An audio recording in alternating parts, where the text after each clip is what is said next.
서울과학고 입시, 우리나라 중학생들에게는 거의 지적 능력의 최종 보스 같은 거죠. 그런데 말이죠.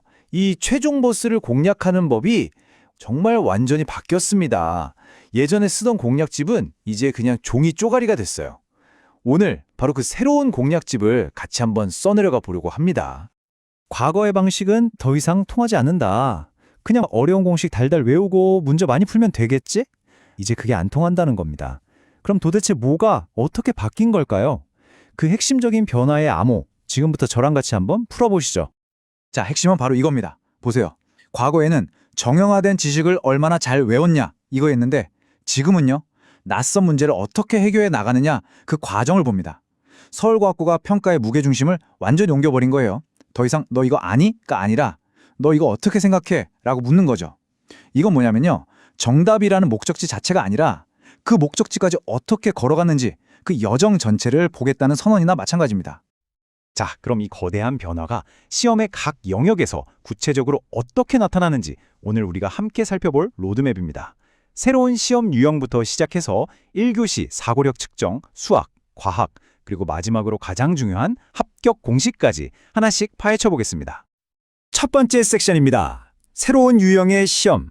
부제는 암기식 풀이의 종말인데요. 이 변화의 가장 드라마틱한 증거는 바로 문제 형식 그 자체에서 나타납니다. 기존의 시험과는 완전히 다른 접근을 요구하고 있어요. 이 그래프 한번 보세요. 진짜 놀랍지 않나요?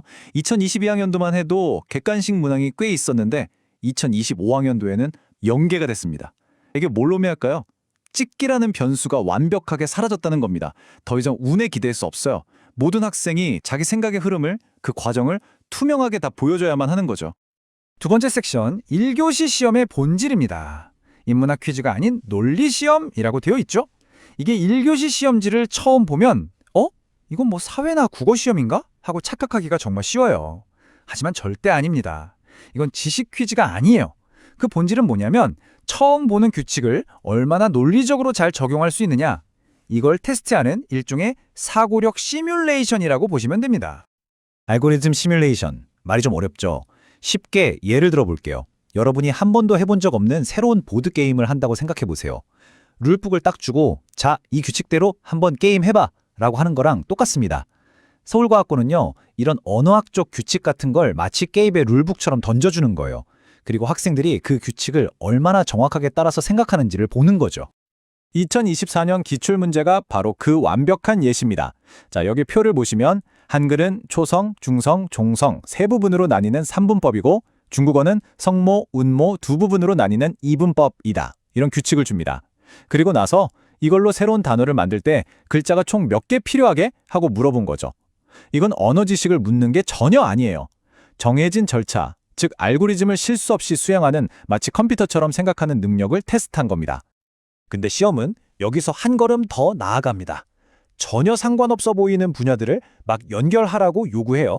예를 들면 경제학 이론인 공유지의 비극을 갑자기 우주 쓰레기 문제에 적용해 보라고 하거나 윤리적 딜레마를 푸는데 철학적 틀을 가져와서 논리적으로 설명해 보라고 하는 식이죠. 이건 서로 다른 지식 사이에 다리를 놓는 능력을 보는 겁니다. 지식의 연결고리를 찾아내는 힘, 바로 그걸 평가하는 거죠. 자, 이제 수학으로 넘어가 보겠습니다. 여기서도 마찬가지예요. 평가의 초점이 계산 속도에서 논리적인 엄밀함, 그리고 창의적인 문제 해결력으로 확실하게 옮겨갔습니다. 그래서 수학의 핵심은 뭐냐? 바로 이겁니다. 이산수학과 조합론이 시험을 거의 지배해요. 그러니까 복잡한 미적분 계산을 얼마나 빨리 하느냐 보다 주어진 상황을 빠짐없이 그리고 중복 없이 논리적으로 나누어서 세는 이 기본적인 조합론적 사고가 훨씬 더 중요해졌다는 이야기입니다. 이런 조합론 문제를 잘 풀려면 결국 이 케이스 분류 기술에 달려 있어요. 복잡한 문제를 서로 겹치지 않으면서 mutually exclusive, 동시에 모든 경우를 다 포함하도록 collectively exhaustive, 잘게 쪼개는 능력, 이걸 MEC 원칙이라고 하죠. 얼마나 논리적으로 촘촘하게 그물을 짜느냐, 그게 바로 득점의 핵심이 되는 겁니다. 기하학도 마찬가지입니다. 공식을 달달 외워서는 절대 풀 수 없는 문제들이 나와요. 2024년에 나왔던 그 유명한 종이접기 문제처럼요. 이런 문제는 머릿속으로 종이를 접었다 폈다 하는 시각화 능력, 즉 도형을 보는 힘과 왜 그렇게 되는지를 논리적으로 설명하는, 증명하는 힘, 이 두 가지가 결합되어야만 풀 수 있습니다. 자, 이번엔 과학 영역입니다. 과학 시험은요, 여러분이 교과서에서 뭘 외웠나 확인하는 그런 시험이 절대 아니에요. 이건 거의 여러분이 직접 연구자가 되어보는 시뮬레이션 게임에 가깝습니다. 예를 들어서 이런 문제가 나오는 거죠. 차가운 금속 숟가락을 드라이 아이스에 댔을 때 나는 그 비명 같은 소리, 이거 한번 과학적으로 분석해봐. 이거 되게 흥미롭죠? 이건 단순히 연력학 지식 하나만 묻는 게 아니에요. 이 하나의 현상 뒤에 숨어있는 여러 겹의 과학 원리를 전부 다 끄집어내서 설명하라고 요구하는 전형적인 킬러 문항인 셈입니다. 바로 이 피라미드가 그런 킬러 문항을 푸는데 필요한 사고의 3단계를 보여주는 겁니다. 가장 밑바탕에는 당연히 연력학이나 파동 같은 탄탄한 핵심 과학 주식이 있어야 하고요. 그 위에는 이 현상을 수학적으로 모델링할 수 있는 도구가 필요하겠죠.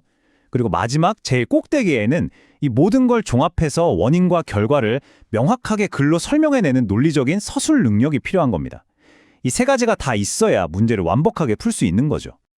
근데 시험은 여기서 멈추지 않습니다. 한 단계 더 나아가요. 예를 들어서 교실에서 간단하게 구름을 만드는 실험을 보여주고 이렇게 묻는 겁니다.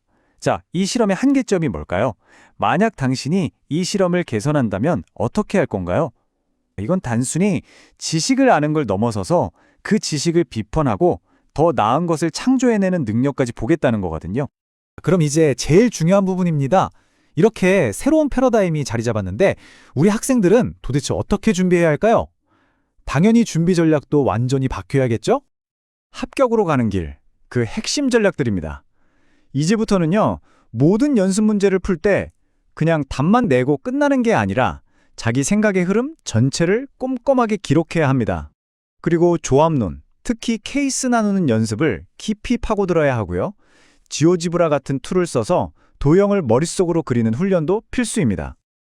또 교과서에 나오는 당연해 보이는 실험에도 왜? 라는 질문을 던져보고 다양한 분야의 책을 읽으면서 지식을 연결하는 연습을 해야 합니다. 한마디로 아주 능동적인 훈련이 필요한 거죠. 준비 과정에서 딱 하나만 기억해야 한다면 저는 바로 이걸 꼽겠습니다. 속도가 아니라 깊이에 집중하라는 것.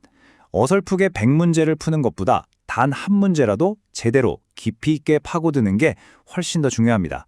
이제 승부는 문제의 개수가 아니라 한 문제에 쏟아붓는 사고의 밀도로 결정될 겁니다. 결론적으로 서울과학고가 찾고 있는 인재는 이미 모든 걸 다 아는 완성형 영재가 아닙니다. 그들이 정말 던지고 있는 질문은 바로 이거 하나예요. 이 낯선 상황을 당신만의 언어와 논리로 설명할 수 있는가? 바로 이 질문에 스스로 답할 수 있는 잠재력, 그 잠재력을 가진 미래의 과학 리더를 찾고 있는 겁니다.